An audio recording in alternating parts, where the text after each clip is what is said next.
chapter 58. For the leader. Al-Tasket, a psalm of David, Miktam. Do you indeed speak as a righteous company? Do you judge with equity the sons of men? Yes, in heart you work wickedness. You weigh out to the earth the violence of your hands. The wicked are estranged from the womb. The speakers of lies go astray as soon as they are born. Their venom is like the venom of a serpent. They are like the deaf asp that stoppeth her ear, which hearkeneth not to the voice of the charmers, or the most cunning binder of spells.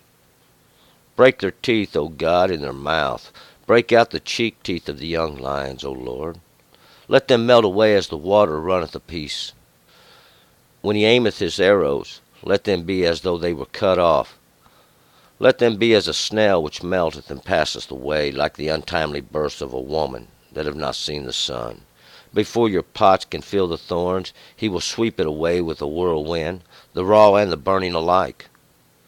The righteous shall rejoice when he sees the vengeance. He shall wash his feet in the blood of the wicked. And men shall say, Verily, there is a reward for the righteous. Verily, there is a God that judges in the earth.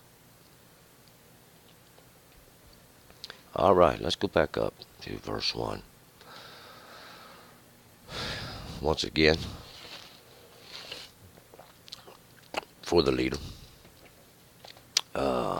Al-Tasket. You have to pardon my Hebrew there. I'm not the most fluent in Hebrew. This word, I believe I said tashet yesterday, but it's tashket. And this is a psalm. It's bracketed, actually. We're going to see this as more like a request. It's a prayer of David. David is the beloved. He's the chosen one, I call him. Miktam is the instructions, recording, written down. We're going to see it again. We'll find out. These things go around and around and around they go. And when they stop, only you know.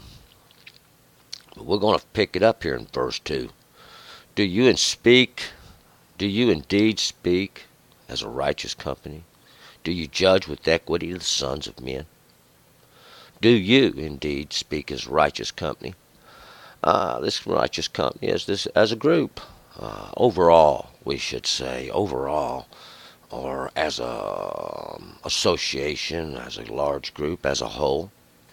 Do you speak righteously? Is this justice I hear? We're going to find that it's not. Do you judge with equity the sons of men? Do you judge now with equity, with equality, the sons of men? These ones that come forth from men, are you equal in your judgment? Are you not showing favoritism one for another? Maybe because of stature, wealth, whatever may appear before your eyes, or whatever intention you may have in your own heart. We'll find out what your intentions are. They're simple, and we're talking to those that have got the position once again. You got that position, see? You took it up. It don't belong to you. No, that's God's position, and He's watching you. And we're going to find out if you judge with the equity of men. Are you judging with equality? It's easy to see across time, across the period of time, not just in anyone's lifetime. We're not going to hold no one accountable. We're going to hold the whole thing accountable. 3. Yes, in heart you work wickedness. You weigh out in the earth the violence of your hands. Yes, in your heart you work wickedness. See, we find out the true intent. That's not by these everyday deeds of cookies and milk we see in your hand. No, it's in the overall long run, see. It shows up in time. It shows up in men as degradation of society, perversion, immorality, injustice. See, this is how it shows up. And that's why it's evident. See, we see that which is weighed into the earth. We see that which is weighed out upon the flesh, upon men. It's the violence of your hands. Well, basically, it's your ignorance, thinking you should be in charge when you should just be a good listener. 4. The wicked are estranged from the womb. The speakers of lies go astray as soon as they are born. Yeah, the wicked are estranged from the womb. As soon as they're born, see, these ones who speak lies go astray. And basically, that's just an automatic thing, you see. As soon as you open your mouth in wickedness, as soon as you open your mouth with a lie, with a perversion, speaking something you know nothing about, speaking out, we'll find out about judgments, things that you have no understanding of. You have went astray. As soon as you were, well, we'll see. It's like you're not even been born. You have no understanding. You have to be alive to have any understanding. That means you would have to be observing God's law. Fine. Their venom is like the venom of a serpent. They are like the deaf asp that stoppeth her ear. Their venom is like the venom of a serpent. Venom is simple. It's something that's poison. It's a poison. It's toxic to the system of a human being. And we're using it as a comparison to like a snake bite, even a poisonous snake bite. And it's going to cause rotting of the flesh. It's going to cause death, possibly. They're like a deaf asp that stops their ear. And like even like a snake that won't listen. Even like this poison that has no understanding. 6, which hearkens not to the voice of charmers, of the most cunning binder of spells. This one that don't even hearken, it has no understanding, period, won't hearken to the voice of a charmer. These that have the ability to smooth words, we'll find out they are give no ear to that. They give no ear. Their intent is wickedness. They won't even hearken to the cunning binder of spells, these ones that cast spells over everybody's understanding. They got their own little teaching, and they carry people off with it. These ones who bind spells, you're wrapped up in one little point of view. You're wrapped up in someone else's knowledge, and it's not your own. You got to get your own for yourself, see, and that'll come from God. And when we begin to observe the law, we'll begin to get it. 7. Break their teeth, O God, in their mouth.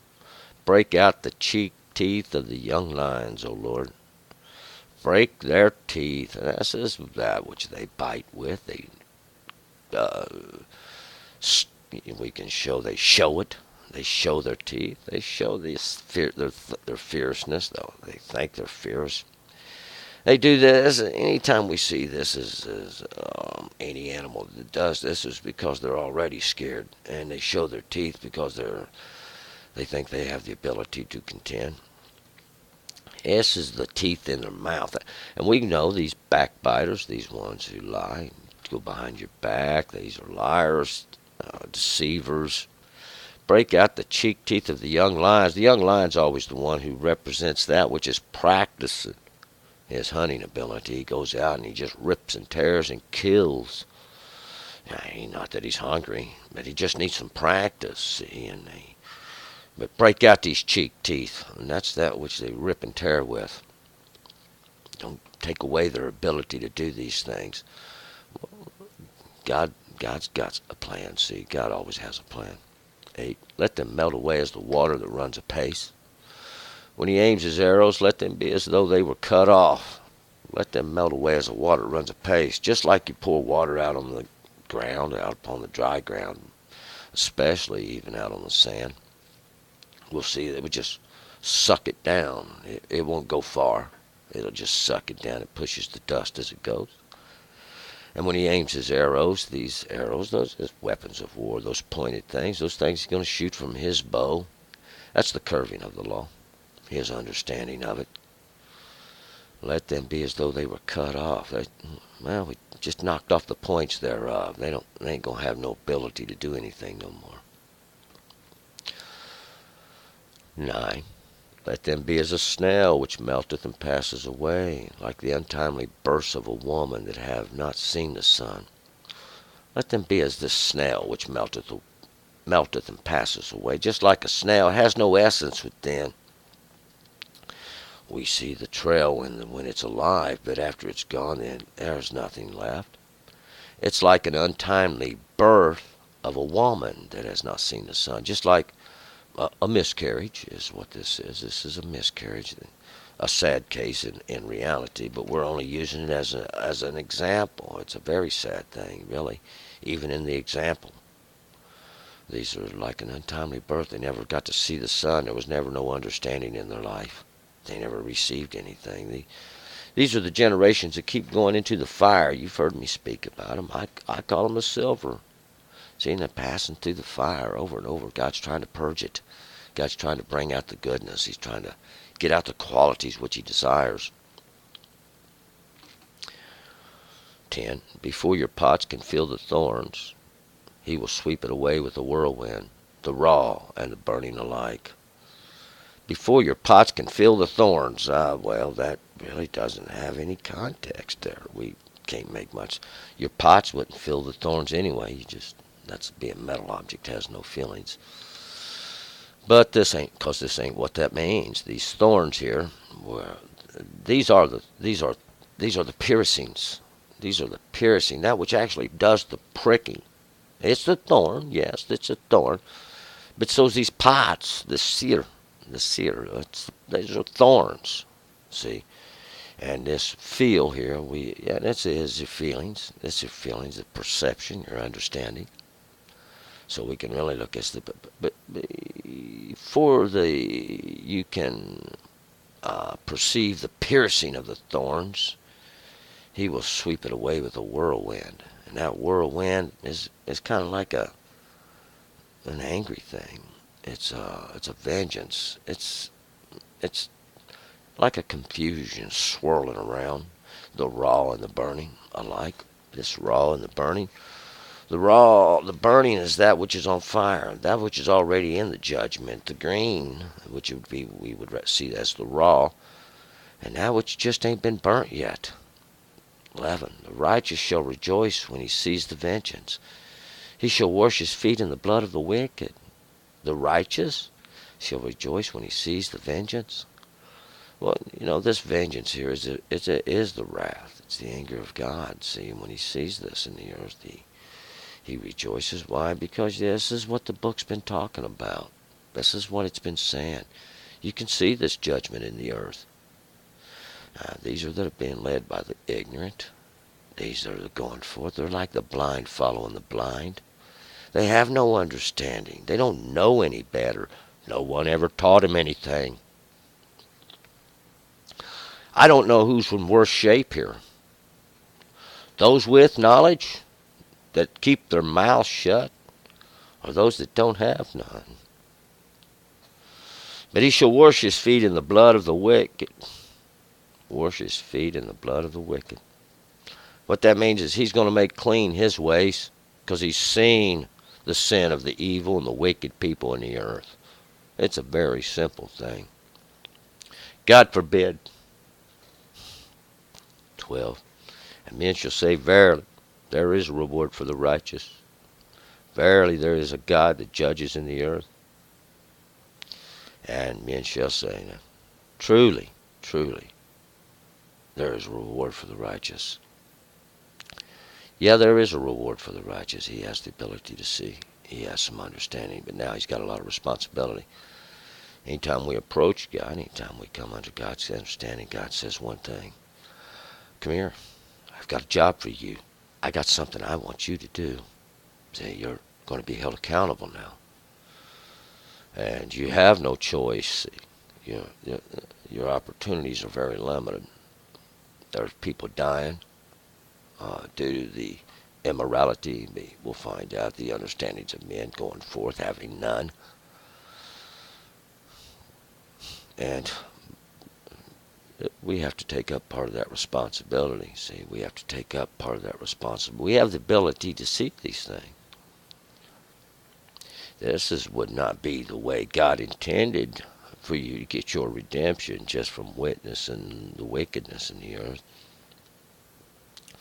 Allowing it to continue, causing it to continue, taking part in it, upholding it. So this is not the example we want. We want the righteousness of God, the justice of God, the goodness of God. We want that to be the example of understanding.